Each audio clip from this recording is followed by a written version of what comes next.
Thank you. I will continue in the local language, and I will apologize because of any kind of statement that might be unusual, since usually these presentations are done in English, but I will be using local language.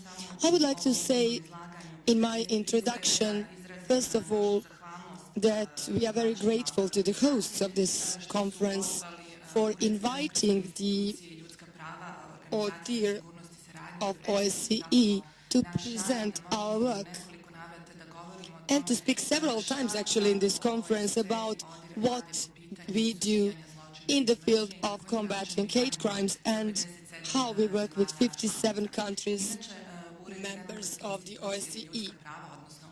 Our ODIHR office has a specific task to deal with the implementation of the obligations in the field of human rights for all 57 member states, including, of course, the countries of the region, but also the countries from North America. Usually, OSCE is mentioned as the organization that covers the region from Vancouver to Vladivostok. The very issue of the hate crimes is very important for OSCE. It has been so in the last 10 years, particularly. Since 2003 to 2009, there were a number of decisions mentioning hate crimes specifically, and in 2009, OSCE adopted a decision about hate crimes as the first organization to adopt this decision. This decision actually means that the representatives or ministers of foreign affairs committed that all member states will undertake a number of measures in order to prevent and combat hate crimes. That decision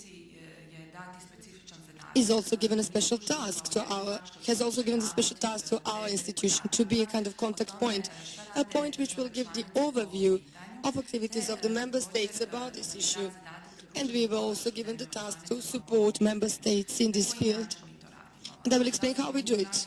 Well, actually, we do it through the training of NGOs, through provision of support to the training of police officers and training of prosecutors and judiciary, and also through issuing various guidelines, and some of the documents about that you can find in this conference too.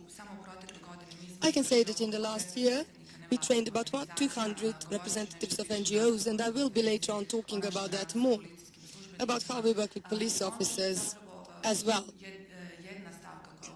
And one thing that is always important and always mentioned, regardless where we work, is that the representatives of the civil society always talk about huge influence that the incidents that are motivated with bias have on them. They speak about the fear that they face and about the consequences that such incidents can have on them, and about the fear that these cases might happen again. And they talk about how very frequently they are afraid to report the cases to the police due to many reasons. Also, when we work with prosecutors and police officers, we can hear that there are numerous obstacles. The lack of funds, a huge number of cases that they have to deal with, but these are just some of the challenges. Something that we frequently speak about and what we see very frequently is that there are good examples of good practice, and we will be talking about them today.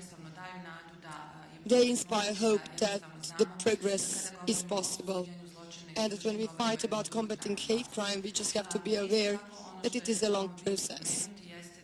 It is also worthwhile mentioning that in this process, when we talk about hate crimes, we actually talk about a comprehensive response to this issue, because it's not sufficient to work with one aspect of the society, not only with NGOs, not only with representatives of the judiciary. We need to have inclusion or intervening of all segments of authorities.